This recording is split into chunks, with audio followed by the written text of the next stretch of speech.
مادر فروش ماں کی دعا کو جنت کی ہوا کہا جاتا ہے۔ اگر کوئی اپنے چھوٹے سے فائدے کے لیے اپنی ماں کو بیچ دے تو اس کا کیا انجام ہوگا؟ بزرگوں سے سنا تھا کہ جیسا کرو گے ویسا بھرو گے۔ پھر انہی بزرگوں نے قوم کی ماں کو بیچ دیا اور پھر جو ہوا وہ سب کے سامنے ہے۔ پاکستان آج جن حالات سے دوچار ہے اس کی بہت سی سیاسی و معاشی وجوہات ہیں، لیکن ایک بہت بڑی وجہ کا ذکر نہیں کیا جاتا جو دراصل ایک اخلاقی جرم تھا جس میں ایک نہیں بہت سے ادارے اور جماعتیں ملوث تھیں۔ یہ جرم تھا 1965 کے صدارتی الیکشن میں کچھ بزرگ سیاستدانوں کی طرف سے مادر ملت محترمہ فاطمہ جناح کے ساتھ کیا جانے والا دھوکہ۔ یہ دھوکہ مادر فروشیوں کے زمرے میں آتا ہے۔ قوم کی ماں کے ساتھ جو کچھ پاکستان کے پہلے فوجی ڈکٹیٹر جنرل ایوب خان نے کیا اس کا تو بہت ذکر ہوتا ہے، لیکن جو کچھ جنرل ایوب خان کی اپوزیشن میں شامل کچھ سیاستدانوں نے کیا اس پر بھی بات کرنے اور اللہ تعالیٰ سے اجتماعی معافی مانگنے کی ضرورت ہے، کیونکہ جو کچھ ہم نے قوم کی ماں کے ساتھ اس کی زندگی میں کیا اس کا خمیازہ یہ قوم آج تک بھگت رہی ہے۔ 9 جولائی محترمہ فاطمہ جناح کا یوم وفات ہے۔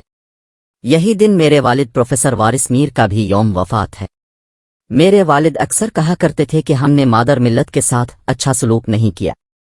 حبیب جالب صاحب کی زبان سے بھی میں نے کئی دفعہ سنا کہ اگر مولانا بھاشانی مادر ملت کو دھوکہ نہ دیتے تو شاید پاکستان نہ ٹوٹتا اور آج حالات مختلف ہوتے۔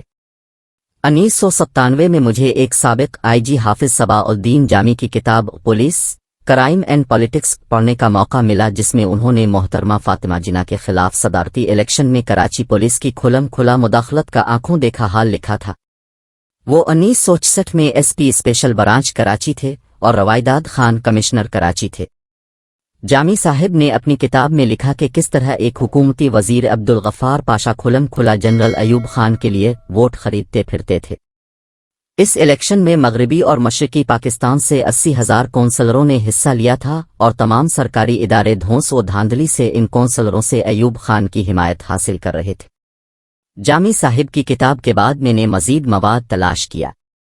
خان عبدالولی خان، نوابزادہ نصر اللہ خان اور غوث بخش بزنجو نے بہت سی معلومات دیں۔ سب سے زیادہ معلومات سریا کے ایچ خورشید کے پاس تھیں جو کئی سال مادر ملت کی پرائیویٹ سیکریٹری رہیں اور کراچی میں ان کے ساتھ ہی رہتی تھیں، لیکن وہ بہت محتاط گفتگو کرتی تھی۔ ان کی کتاب یادوں کی کہکشاں مادر ملت کے متعلق معلومات کا ایک خزانہ ہے۔ ان کے خاوند کے ایچ خورشید کا تعلق سری نگر سے تھا اور وہ 1944 میں قائد اعظم کے سیکریٹری بنے۔ قیام پاکستان کے بعد کے ایچ خورشید کچھ اہم کشمیری رہنماؤں کے لیے بانی پاکستان کا پیغام لے کر سری نگر گئے اور وہاں گرفتار ہو گئے۔ انہیں قائد اعظم کی وفات کے بعد رہا کیا گیا۔ محترمہ فاطمہ جناح انہیں اپنے بیٹے کی طرح چاہتی تھیں۔ انہوں نے کہ ایچ خورشید کو اعلیٰ تعلیم کے لیے برطانیہ بھیجا۔ وہ بار اطلاع کر کے واپس تو مادر ملت کے ساتھ کراچی میں رہائش پذیر ہوئے۔ یہیں مادر ملت نے ان کی شادی کرائی۔ شادی کے بعد میاں بیوی مادر ملت کے ساتھ رہنے لگے۔ حکومت پاکستان نے نیوزی لینڈ سے تعلق رکھنے والے ایک مصنف ہیکٹر بولیتھو سے بانی پاکستان پر کتاب لکھوائی۔ مادر ملت اس کتاب سے مطمئن نہ تھی۔ انہوں نے اغمائی برادر کے نام سے خود کتاب لکھ دی جسے حکومت پاکستان نے شائع نہ ہونے دیا۔ سریا کے ایچ خورشید کی یادداشتوں سے پتہ چلتا ہے کہ مادر ملت اسکندر مرزا اور ایوب خان کو سخت ناپسند کرتی تھیں اور ایسی تقریبات میں جانے سے گریز کرتے جہاں طاقتور لوگوں کے آنے کا خدشہ ہوتا۔ 1966 میں جنرل ایوب خان نے صدارتی الیکشن کا اعلان کیا تو حکمران مسلم لیگ کئی دھڑوں میں تقسیم ہو چکی تھی۔ کنونشن مسلم لیگ فوجی ڈکٹیٹر کی حمایت کر رہی تھی۔ کونسل مسلم لیگ کے رہنماؤں ممتاز دولتانہ، سردار شوکت حیات، خواجہ صفدر اور چودھری ظہور الہی نے مادر ملت کی حمایت کا فیصلہ کیا۔ نیشنل عوامی پارٹی کے رہنما مولانا عبدالحمید بھاشانی، خان عبدالولی خان، عوامی مسلم لیگ کے شیخ مجیب الرحمان، جماعت اسلامی کے مولانا ابوال اعلی مودودی سمیت کئی جماعتوں نے مادر ملت کی حمایت کا اعلان کر دیا۔ مادر ملت صدارتی الیکشن لڑنے کے لیے تیار نہ تھیں، لہٰذا مولانا بھاشانی ان کے پاس کراچی آئے اور ان سے الیکشن لڑنے کی درخواست کی۔ مولانا بھاشانی کو مادر ملت تحریک پاکستان کے زمانے سے جانتی تھی، لہٰذا انہوں نے الیکشن لڑنے پر آمادگی ظاہر کر دی۔ محترمہ فاطمہ جناح کی شخصیت وفاق کی مضبوط علامت بن کر سامنے آئی۔ ملک کے مشرقی حصے میں بھاشانی اور شیخ مجیب ان کے پیچھے کھڑے تھے، مغربی حصے میں ولی خان اور غوث بخش بزنجو سے لے کر خیر بخش مری اور مولانا مودودی ان کے پیچھے کھڑے تھے کہ ایچ خورشید مادر ملت کی الیکشن مہم کے انچارج اور دھمکیوں کی زد میں تھے۔ جنرل ایوب خان نے فیئر اینڈ فری الیکشن کی بجائے خفیہ اداروں اور پولیس کے ذریعے دھاندلی اور مار دھاڑ شروع کر دی۔ پنجاب میں مادر ملت کے جلسوں پر جگہ جگہ غنڈے چھوڑے گئے۔ بلوچستان میں مادر ملت کے پولنگ ایجنٹوں میر جعفر خان جمالی اور غوث بخش بزنجو کو گرفتار کر لیا گیا۔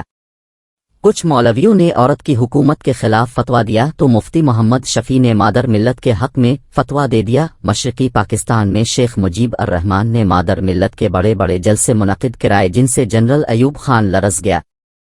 یہ وہ موقع تھا جب مولانا بھاشانی نے 40 لاکھ روپے کے عوض مادر ملت محترمہ فاطمہ جناح کا سودا کر لیا۔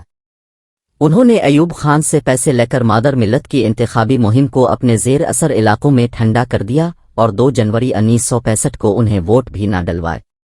نیب کی قیادت کو فوراً مولانا بھاشانی کی غداری کا پتہ چلا۔ نیب کے 3 رہنما میاں محمود علی قصوری، خان عبدالولی خان اور ارباب سکندر اس معاملے کی تحقیقات کے لیے پہلے ڈھاکہ اور پھر مولانا کے گاؤں پنج بی بی پہنچ گئے اور طویل بحث کے بعد مولانا بھاشانی نے تسلیم کیا کہ انہوں نے چوئن لائی کی درخواست پر ایوب خان کی مدد کی۔ بحوالہ داستان خانوادہ میاں محمود علی قصوری، شیخ مجیب نے ڈھاکہ اور چٹاگانگ میں مادر ملت کو جتوا دیا تھا لیکن باقی علاقوں میں بھاشانی نے مادر ملت کو ہروا دیا۔ مادر ملت مشرقی پاکستان سے اکثریت حاصل کر لیتی اور الیکشن جیت جاتی تو شاید پاکستان نہ ٹوٹتا۔ ایوب خان نے الیکشن جیت کر پاکستان کو ہروا دیا۔ اس جرم میں پاکستان کی سول ملٹر بیوروکریسی کے سب سے بڑے سہولت کار مولانا بھاشانی تھے جنہوں نے قوم کی ماں کو بیچ دیا۔ جو قوم اپنی ماں کو بیچ دے وہ کبھی خیر نہیں پا سکتی، اس لیے ماضی کے اس سنگین جرم پر آج ہمیں مل کر اللہ تعالیٰ سے اجتماعی معافی مانگنے کی ضرورت ہے۔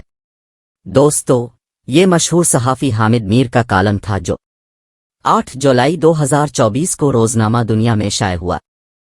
ویڈیو اچھی لگے تو لائک کریں، چینل پر نئے ہیں تو سبسکرائب کریں اور گھنٹی کے نشان کو دبائیں تاکہ ہماری تمام ویڈیوز کے نوٹیفیکیشنز آپ کو سب سے پہلے ملیں۔ اب سے ملاقات ہوگی اپنی اگلی ویڈیو میں، تب تک کے لیے اللہ حافظ۔